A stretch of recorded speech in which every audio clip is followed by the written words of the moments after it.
നമ്മുടെ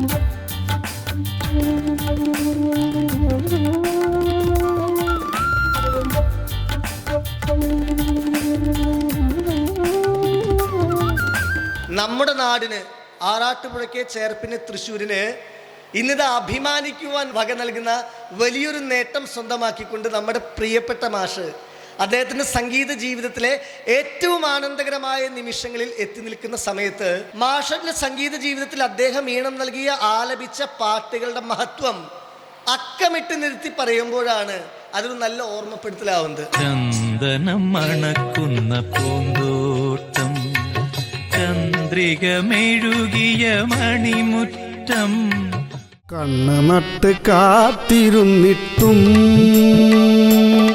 എൻ്റെ കരളിൻ്റെ കരിമ്പ് തോട്ടം കട്ടെടുത്തതാരാണ്? കേരള സംസ്ഥാന ചലച്ചിത്ര പുരസ്കാരം ഈ വർഷം മാഷിന് മികച്ച ഗായകന് എന്ന നിലയിൽ നൽകുമ്പോൾ, ഗായകൻ എന്ന നിലയിലും സംഗീത സംവിധായകൻ എന്ന നിലയിലും നമുക്ക് സന്തോഷിക്കുവാൻ, ആനന്ദിക്കുവാൻ, കേട്ട് ഇങ്ങനെ ഇരുന്ന് ഹൃദയത്തിന് നിറവ് നൽകുവാനുള്ള എത്രയോ കലാസൃഷ്ടികളാണ് മാഷ് നൽകിയിരിക്കുന്നത്. അതിരാണെന്നോർത്തൊരു കനവിൽ കതിരാടൻ തളിരു കിളിർത്തേ, മുറിവാലൻ കിളിയുടെ വിളിയിൽ അറിയാതെ മനസ്സ് തുടിച്ചേ. ഇന്നിവിടെ കലയുടെ കൽവിളക്കുകളിൽ മാഷ് തന്നെ അഴകിൻ്റെ തിരിതെളിച്ചുകൊണ്ട് ഉദ്ഘാടനം ചെയ്ത ഈ കലോത്സവം ആരംഭിക്കുമ്പോൾ നിങ്ങൾക്കെല്ലാവർക്കും കിട്ടിയ ഏറ്റവും പ്രിയപ്പെട്ട ശ്രേഷ്ഠനായ അതിഥിയാണ് മാഷ്.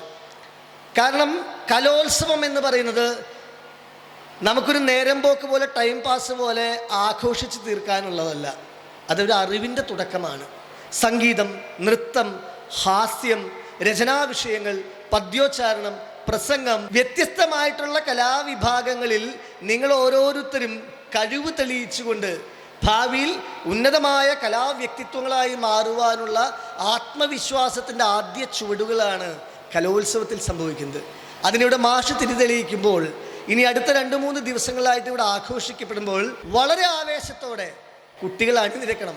ഞാൻ മനസ്സിലാക്കുന്നത്, ഞാനിന്ന് പ്രധാന അധ്യാപകനോട് വന്ന സമയത്ത് ചോദിക്കുകയായിരുന്നു, 3 ദിവസമൊക്കെ കലോത്സവം വെക്കുക, ദിവസം കൂടുതലല്ലേ? മാഷ് പറഞ്ഞു, ഇത് 3 ദിവസമാക്കി ചുരുക്കുകയാണ്. ഇവിടുത്തെ കുട്ടികൾ 21 ഭരതനാട്യമാണ് കളിക്കുന്നത്. 21 പേർ ഭരതനാട്യം അവതരിപ്പിക്കാവുന്ന ചെറിയ കാര്യം പറയാൻ എളുപ്പമാണ്. അവരുടെ അതിനു വേണ്ടിയിട്ടുള്ള പഠനം, പരിശീലനം, അവരുടെ ഒരുക്കങ്ങൾ, അതിനു വേണ്ടിയിട്ട് ഇവിടെ ഒരു വേദി അരങ്ങൊരുങ്ങുന്നത്, കാണികൾ കാണാൻ കാത്തിരിക്കുന്നത്, ദിവസം രാവും പകലും നീളുന്ന തരത്തിലുള്ള പ്രകടനങ്ങൾ ഒരുങ്ങുമ്പോൾ 3 ദിവസം നീളുന്ന കലോത്സവം എന്ന് പറയുന്നത് വലിയ കാര്യമാണ്.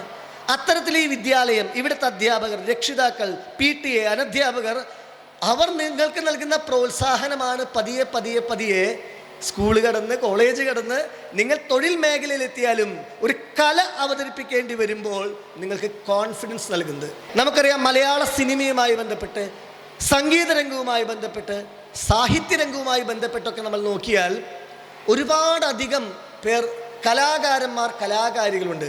നമുക്കറിയാം, ഏറ്റവും കൂടുതൽ എക്സ്പോഷർ കിട്ടുന്ന, ഏറ്റവും കൂടുതൽ ഏർണിംഗ് അഥവാ വരുമാനം കിട്ടുന്ന ഒരു മേഖല തന്നെയാണ് കലാരംഗം. നമുക്കൊരു സോഷ്യൽ റെസ്പെക്റ്റ് ഏറ്റവും അധികം ലഭിക്കുന്ന ഒരു മേഖലയാണ് കലാരംഗം. നിങ്ങൾ ഡോക്ടറായാലും, എൻജിനീയറായാലും, വക്കീലായാലും, അധ്യാപകനായാലും, അധ്യാപികയായാലും ഒക്കെ നിങ്ങൾക്ക് പാർട്ട് ടൈമായിട്ട് പ്രവർത്തിക്കാൻ പറ്റുന്ന മേഖലയാണ് കലാരംഗം. അവിടെ നിങ്ങളുടെ കലയ്ക്ക് വാല്യൂ ഉണ്ട്. നാട്ടിലും വിദേശത്തും എല്ലായിടത്തും നിങ്ങളെ ആരാധിക്കാൻ ജനം കാത്തിരിക്കുന്നു. ടെലിവിഷനിലൂടെ, സോഷ്യൽ മീഡിയയിലൂടെ ഒക്കെ നിങ്ങളെ സെലിബ്രിറ്റീസായിട്ട് മാറുന്ന കാണാൻ ലോകം കാത്തിരിക്കുന്നു.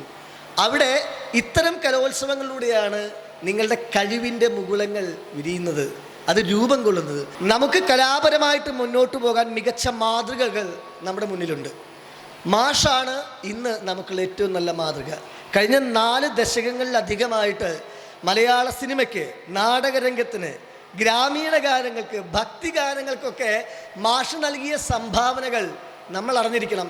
നഷ്ടസ്വർഗങ്ങളെ നിങ്ങളെനിക്കൊരു എന്ന ഗാനം, വിണ്ണിൻ്റെ വിരിമാറിൽ, അമ്പലമില്ലാതെ ആൽത്തറയിൽ വാഴും ഓംകാരമൂർത്തി ഓച്ചിറയിൽ, എത്ര ഹൃദയമായ ഗാനങ്ങളാ. ചുറ്റുവിളക്കുണ്ട്, മീനാക്ഷിക്കാവുണ്ട്, കൽച്ചിറയുണ്ട്, ഇവിടെ ചുറ്റുവിളക്കുണ്ട്, മീനാക്ഷിക്കാവുണ്ട്, കൽച്ചിറയുണ്ട്. നഷ്ടസ്വർഗങ്ങളെ നിങ്ങളെനിക്കൊരു ദുഃഖസിംഹാസനം നൽകി നിന്റെ വിരിമാറിൽ മഴവില്ലിൻ മണിമാല കൽപ്പാന്ത കാലത്തോളം കാതരേ നീയൻ മുന്നിൽ കൽഹാരഹാരവുമായി നിൽക്കും. ശ്രീമൂലനഗരം വിജയൻ സാറിൻ്റെയാണ് കൽപ്പാന്ത കാലത്തോളം എന്ന പാട്ട്. എത്രയോ ഹൃദ്യമായിട്ടുള്ള വരികൾ മാഷീണം നൽകി പറയുമ്പോൾ പാടുമ്പോൾ നമ്മൾ അറിഞ്ഞിരിക്കണം.